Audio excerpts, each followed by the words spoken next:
remember anything. Do you know how many lines I've had to learn? I gotta start watching the old episodes. I really do. It goes into my heart, goes into my soul, and then I go, bye-bye.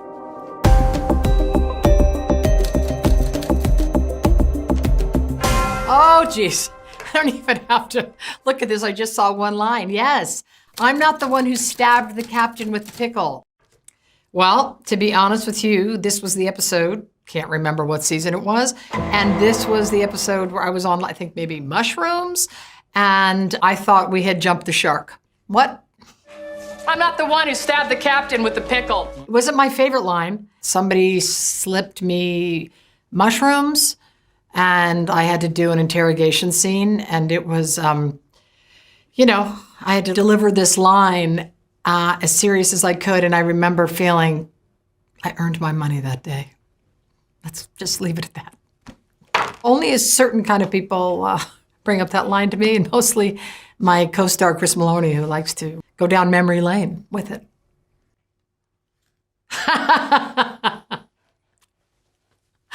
You think I'm a bitch, don't you? You're not the first. You know, this was such a great line. Who thinks she's a bitch?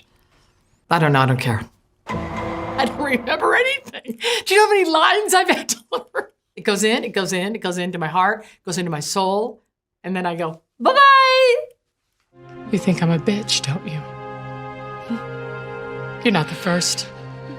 That's such an empowering moment for women, right? Because we're not allowed, we haven't been allowed to have our anger. We haven't been allowed to have our opinion. We have to be nice and bring everyone together and don't ruffle things up and just make it nice, keep it nice. I think that's one of the hardest lessons for women to go, yeah, guess what?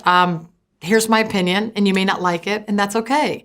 I think no is one of the hardest things that women learn. It was very nice to finally get comfortable with people not liking you, people not liking what you say, people being uncomfortable with your answer.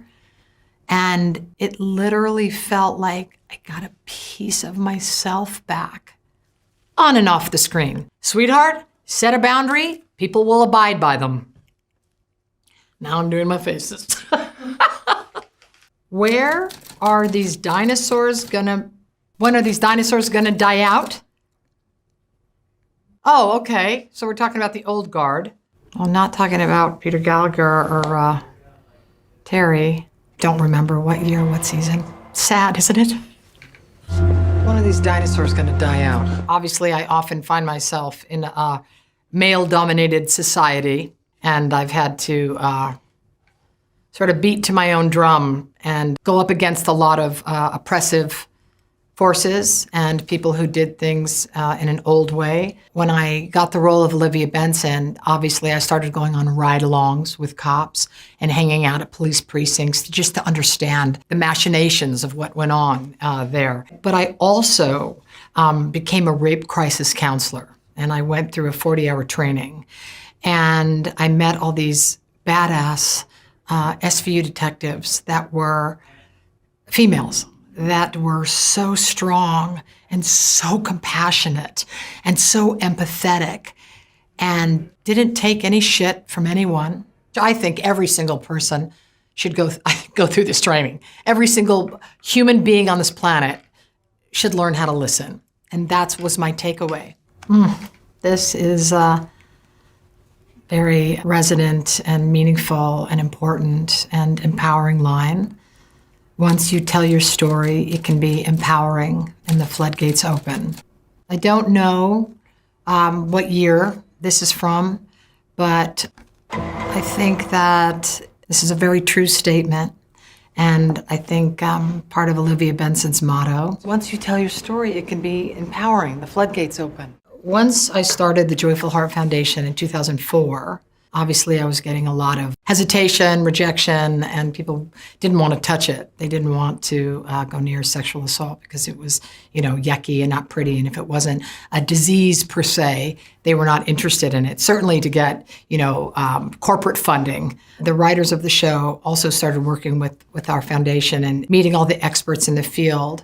It's when the real synergy sort of came in and the messaging became very aligned.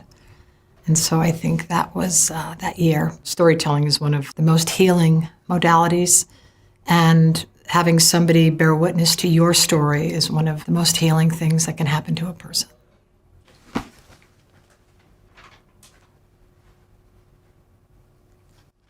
Well, I take it that this line was said with irony. Don't you just hate to see a grown man cry? I have no idea. It's so funny. I got to start watching the old episodes. I really do. I think I'm going to have our showrunner write all these lines back in so I can re-say them and see how I'd say them now.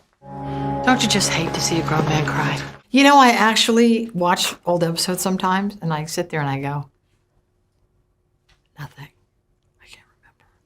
But I think that also when I was younger doing the show too, I was managing so much. It was a lot to go from, moving to New York and playing this new character. And there was a lot of stress at the time and stuff that I was learning that I think I was stressed out a bit, so I couldn't fully be present, which is shame and hard. I have so many memories in this town, and I can't drive anywhere without going, oh, I shot a scene there, or I remember that there. So I have such a beautiful and intimate relationship with New York City that I feel so blessed to have, because it's such a magical city. And we've always sort of looked at the city as, the sixth or seventh character on the show.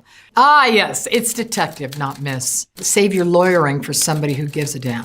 Yeah, again, one of these lines, which was exciting to start to change the conversation around how people were treated and equality, which was so important to me. It's detective, not miss. And we're not in court, counselor. We're in my house. Why don't you save your lawyering for somebody who gives a damn? These archaic patterns of disrespect and condescension that run rampant were just not acceptable for me. Sometimes, like even now, people will go to me that I don't know, or a man or an older man will go, listen, sweetie, or honey, or baby, or something. And I'll say, because it's intention that matters to me. If they're being disrespectful, that's one thing, and I'll shut it down. However, if they're saying it because they don't know, I will say, I know that you meant that in such a kind way, but women don't really like that. Women don't really like that unless it's coming from a loved one or somebody that they have an intimate relationship. And I've mostly been met with, oh my gosh, I'm so sorry. So I like to give people the benefit of the doubt, and innocent until proven guilty. But once they've shown me who they are, or they're intentionally disrespectful, then I shut it down pretty fast. Such an important and beautiful line, and one of my favorite lines that I say over and over to people on camera and off is, you survived the abuse and you're going to survive the recovery. And that is true. But you survived the abuse, Gia. You're going to survive the recovery. There's so much fear, about going into the pain of this kind of trauma.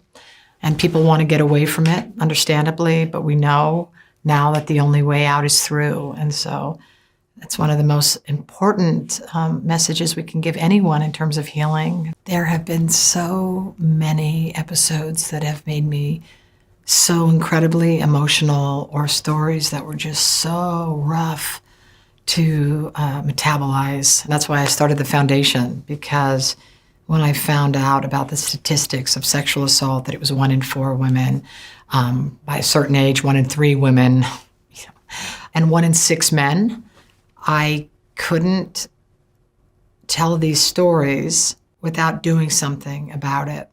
That I needed to do something, that I thought, why isn't everyone dealing with this? Why are we sweeping these issues under the carpet? Why are we not screaming it out from the rooftops? Because this kind of depravity lies in darkness. So we should be shining a big fat light on it. And I think the show did in so many ways. And something that was all of a sudden on television became sort of water cooler talk. And that opened up. And this is the thing about sexual assault, that it thrives in isolation and shame. And the fact that it brought so many people together and communities together, and dissolved and dissipated so much shame because people found community. And that is the gift, the beauty, the power, the healing power that the show has had. That's something that we all need a reminder about, and I'm happy to be that person.